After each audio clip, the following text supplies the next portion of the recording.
Hello my dear students. मुझे मालूम है कि आप लोग अच्छा किया होगा कल जेईई एडवांस केमिस्ट्री में। तो मैं कुछ आंसर की आपको दे देता हूँ अभी।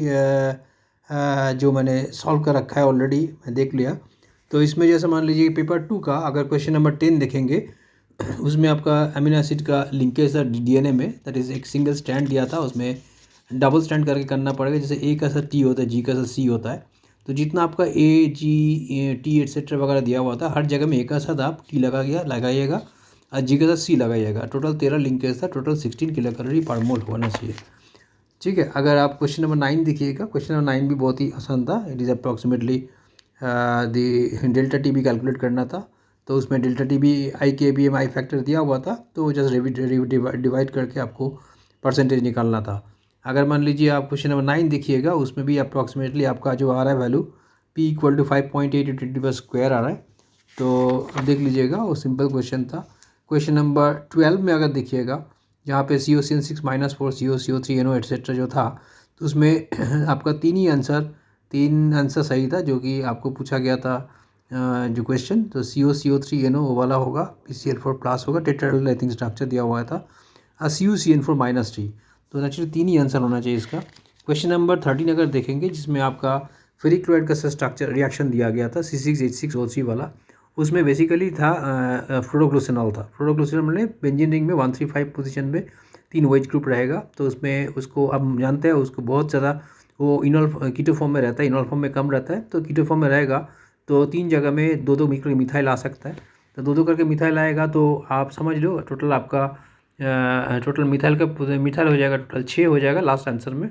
बाकी जो आपका फ्लोरोग्लिसरॉल था, फ्लोरोग्लिसरॉल को ट्राइकीटो फॉर्म में करके 135 वहाँ पे बेस दे के आप मिथाइल सब्स्टिट्यूशन कर सकते थे, करके डाइमिथाइल करके आ जाता। और डाइकीटो ऑलरेडी कीटो कंपाउंड्स हाइड्रोक्सिल अमीन के साथ ऑक्सीजन देते ही है, तो ऑक्सीजन वाला पार्ट तो इजी था, जो कर सकते थे। तो ये था आपका जो था कि फ्लोरोग्लिसरॉल था।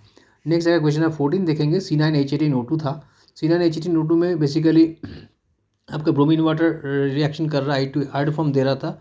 O3H2O2 में K2 प्लस आ रहा था, तो जिसमें हम निकाला जो प्रोडक्ट होना चाहिए CH2OH CH2 C CH3 double bond C CH2 CH3 CH2 CH2OH, जिसमें सारे क्राइटेरिया आपका सेटिस्फाई कर रहा है, जिसमें एल्डोल कंडेंसेशन के जरिए आपका पॉलीमराइजेशन पॉसिबल है। नेक्स्ट 16 नंबर क्वेश्चन पेपर 2 में अगर Ki प्लस K3 एफिशिएंसीज देखेंगे तो I2 प्लस K4 एफिशिएंसीज बनेगा, और जिंक प्लस 2 के साथ K2 ZN एफिशिएंसी 6 ट्वाइस जाएगा। तो उसमें 16 नंबर में आंसर 2 हो जाएगा, 17 में आंसर 3 हो जाएगा। ठीक है, तो 2 मतलब कि कितना मोल आपका पोटेशियम एडेड चाहिए था, 2 मोल चाहिए था, और कितना मोल जिंक रहेगा, 1 मोल K2 ZN एफिशिएंसी 6 ट्वाइस में, तो 3 ही होगा आंसर।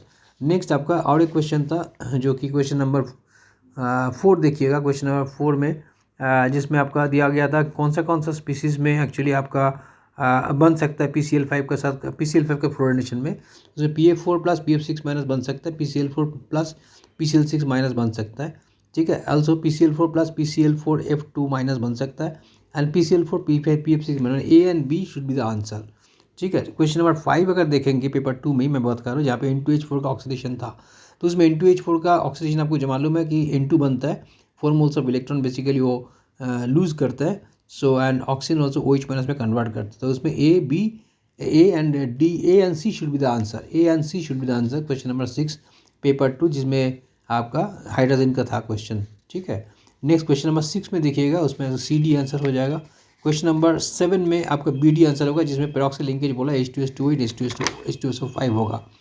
ठीक है, क्वेश्चन नंबर 3 जो था, जिसमें आपका एल ग्लूकोज का बात किया था, जिसमें आपको एल ग्लूकोज से आपको मालूम है रेड PHI देने से हेक्सेन बनता है, एंड 2 हेक्सेन भी बनता है। एनी हाउ हेक्सेन से प्रोडक्ट करना था, जिसमें आपका Cr2O3 हीट करके बेंजीन बना के, बेंजीन में क्लोरीन H के प्रेजेंस में आपका PH बेंजीन हेक्साक्लोराइड बनना चाहिए था, वो बन गया। ठीक है, आपका क्वेश्चन नंबर 2 में देखिएगा, जिसमें M2MXY2O4 था, उसमें कुछ भी नहीं है। M का चार्ज +2 होगा एक्स फॉर्म में, मैंने एक्स एटम्स अगर M का होगा, ओवरऑल चार्ज +2 होगा, तो उसमें एक ही इक्वेशन फॉर्म होगा x/3 into +2 +2 into x/3 into +3 equal to +2। ये करके आपको x इक्वल टू आएगा 0.75। पेपर 2 में और एक क्वेश्चन था आपका काइनेटिक एनर्जी का रिलेशन था, नंबर 1 क्वेश्चन जो था, जिसमें आपको मालूम है हाँ mv² is equal to basically your half M B square के G square 2r r equal to 0.5 square by Z. So naturally Z पे डिपेंडेंट है बहुत बड़ी भयंकर रूप से, Z square by N square. तो उसमें डी आंसर होगा, जिसमें लिथियम +2 वाला जो आंसर था वो होना चाहिए था।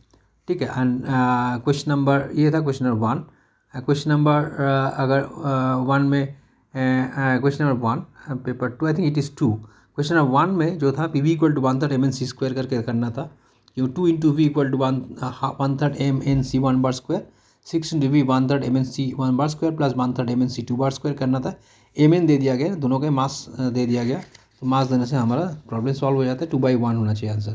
क्वेश्चन नंबर 2 में बेसिकली HNO2 अगर डिस्प्रोपोर्शनेट करते हैं तो HNO3 प्लस NO बनेगा, तो H plus NO3 minus plus आपको बनेगा NO। ठीक है, डिस्प्रोपोर्शनेट बिकॉज N +3 में है तो +5 में जाएगा, N +2 में जाएगा। नेक्स्ट क्वेश्चन नंबर 3 में आप देखिएगा एस्पार्टेम का स्ट्रक्चर जो होता है बेसिकली उसमें आपको हम दोनों अबव द प्लेन कर सकते थे, या एक को बिलो द प्लेन एक अबव द प्लेन करेंगे, मतलब कि एस्पार्टिक एसिड पहले आएगा फिर आपका फिनाइलालाइन आएगा। तो उसमें आपका आंसर चॉइस जो आ रहा है बी आ रहा है, आप देख लीजिएगा। फिर क्वेश्चन नंबर 4 में आंसर सी हो जाएगा। क्वेश्चन नंबर 4 में जहाँ पे ज्योमेट्रिकल आइसोमरिज्म अननेचुरल आइसोमरिज्म दोनों ही दिखा सकता है। ठीक है। क्वेश्चन नंबर 5 में देखिएगा आप पेपर 1 का बात कर रहा हूँ मैं, पेपर 1 का। क्वेश्चन नंबर 5 में देखिए ABCD चारों ही आंसर होगा। क्वेश्चन नंबर 6 में आपका आइसोप्रोपाइल बेंजीन से जो फिनोल एंड एसीटोन बनता है, एसीटोन से बेसिकली वो क्लोरीन देके CCl3COCH3 बनाया, फिर उसको कैल्शियम हाइड्रोक्साइड से आपका कैल्शियम एसिड बनाया, एंड CHCl3 जो क्लोरीडोन देता है एसीटोन के साथ, वो बताया ये वाला क्वेश्चन। ठीक है। नेक्स्ट ये था क्वेश्चन नंबर 6 का। क्वेश्चन नंबर 7 का अगर देखोगे ऑक्टेट किस किस का A and B and D होगा आंसर। क्वेश्चन नंबर 8 में देखिए आप एक थर्मोडायनामिक्स का क्वेश्चन था, उसमें basically we know that delta H is equal delta U plus delta NG/R, delta NG कोई चेंज नहीं है, तो naturally delta U is equal to NCV/dt करके आ जाएगा पहले पार्ट, एंड सेकेंड पार्ट में NCP/dt करके आना पड़ेगा। सो इसका आंसर आपको सम करना पड़ेगा दोनों का। तो initially delta T equal to 0, so automatically this will be your the horizontal part only.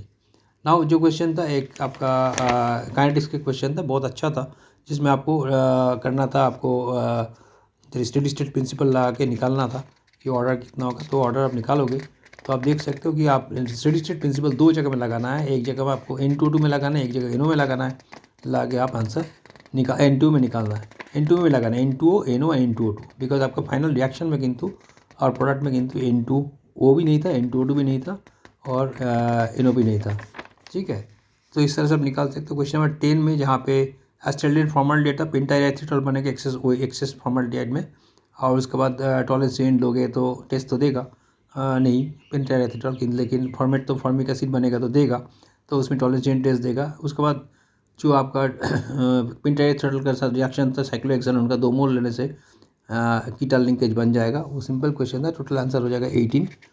Then question number 11 paper 1 VCO6 CrCO5 वो वाला क्वेश्चन में कौन कौन EN फॉलो कर रहा है। तो EN जो फॉलो कर रहा है जिसमें NiCO4 के साथ मैच करना चाहिए, NiCO4 36 बेसिकली, उसमें 3 आंसर हो जाएगा, CrCO4 -2, COCO3 -3 एंड आपका FeCO5। ये 3 कंपाउंड कॉम्प्लेक्स में बेसिकली ये हो रहा है, पॉसिबल हो रहा है। नेक्स्ट आपका देखिए एक क्वेश्चन नंबर 12 में था, एक एल्काइन एक कोने पे था, RCH2 5 CO2 ET था।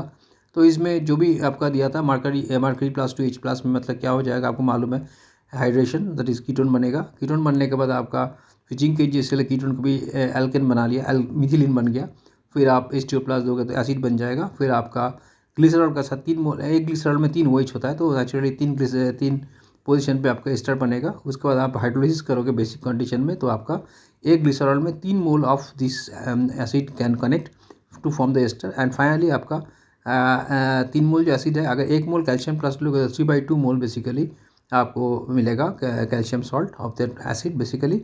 सो in that case 3/2 multiplied by total molar mass of the calcium salt can be the answer. Next question number 13 देखोगे, इसमें MnSC6 + T MnCl6 -T Fe6 - etcetera था। इसमें पूछता कौन डायमैग्नेटिक है, तो last answer CuN size + T should be the diamagnetic and all are basically paramagnetic. Now आप जो अगर देखो क्वेश्चन नंबर 14 में आपका मैच द कॉलम था पेपर 1 का, तो उसमें P4Q3 R2S5 होगा। इससे जनरल क्वेश्चन है कंडक्टोमेट्रिक टाइट्रेशन का, तो ये होना चाहिए, टाइट्रेंट का दे दिया रिलेशन। फिर क्वेश्चन नंबर 16 में आंसर यही होगा, क्योंकि आपका जो है आपका जो भी है ओजोलेज करके एक एक करके चेक करना था आपको। तो ओजोलेज करके फिर आपका एल्डोल कंडेंसेशन करके चेक करना था, तो उसमें आंसर ए ही हो जाएगा 16 का, ठीक है, अगर पूरा करोगे तो। क्वेश्चन 15 का आंसर बी हो जाएगा, पेपर 1 क्वेश्चन 15 का बी हो जाएगा। जैसे एक CF2 का स्ट्रक्चर पूछा है तो P5Q3R2S4 होगा, ठीक है। नेक्स्ट आपका क्वेश्चन नंबर 5 में देखिएगा, क्वेश्चन नंबर 5 में देखिएगा आप, वहाँ पे आंसर हो जाएगा ए। क्वेश्चन नंबर 5 में P3Q5R4S1, ठीक है, वो सेम एल्डोल कंडेंसेशन करना था और आपको आंसर निकालना था। क्वेश्चन 17 का आंसर हो जाएगा सी। क्वेश्चन में आंसर हो जाएगा 17 का सी, ठीक है। तो this was all paper analysis of the JEE advance paper yesterday happened. Good questions were there. I hope that there will be little bit the poor scoring in case of the negative marking of the single choice questions basically. And paper 2 में एक तो आपको एक minute में एक question से छोड़ रहा है, जिसमें क्वेश्चन नंबर 5 में, पेपर 1 क्वेश्चन नंबर 5 में ABCD चारों ही आंसर होगा। क्वेश्चन नंबर 5 में ABCD चारों ही आंसर होगा। जो आपका पहला क्वेश्चन मतलब 5th क्वेश्चन था, क्वेश्चन ABCD चारों ही ऑप्शन होगा, ठीक है। तो ये आपका टोटल एनालिसिस था। हमें लग रहा है कि paper was not very the easy. It was quite moderate, and I was guessing that this kind of question will be coming. And like for example PCL5 वाला, जो PCL5 के F2 का, PCL5 F2 का जो आपका fluorination था, उसमें बहुत बढ़िया क्वेश्चन है बेसिकली। यहाँ पे आपको मालूम है PCL5 PCL4 plus PCL6 minus होकर रह सकता है, PCL3 PF4 plus PF6 minus भी बन सकता है आफ्टर फ्लोरिनेशन एटसेट्रा। तो ये बहुत अच्छा क्वेश्चन था। तो that is solvent system concept का क्वेश्चन था। बाकी नॉर्मल क्वेश्चन था आपका। काइनेटिक्स के भी बहुत बढ़िया क्वेश्चन, स्टेडी स्टेट प्रिंसिपल का जो क्वेश्चन था मेरे को अच्छा लगा क्वेश्चन। तो ओवरऑल अगर पेपर देखा जाए, topper can achieve at least 90 to 95%, 90 to 95% आ सकता है आराम से। बट जहाँ तक आपका सवाल है इन जनरल कट ऑफ का, वही 30% to 35% होना चाहिए कट ऑफ। तो ये मेरा analysis. Thank you very much, wish you all the best. Please like and subscribe my channel Amitabh Majumdar MRS UK, ठीक है। ओके, चलो बाय, थैंक यू।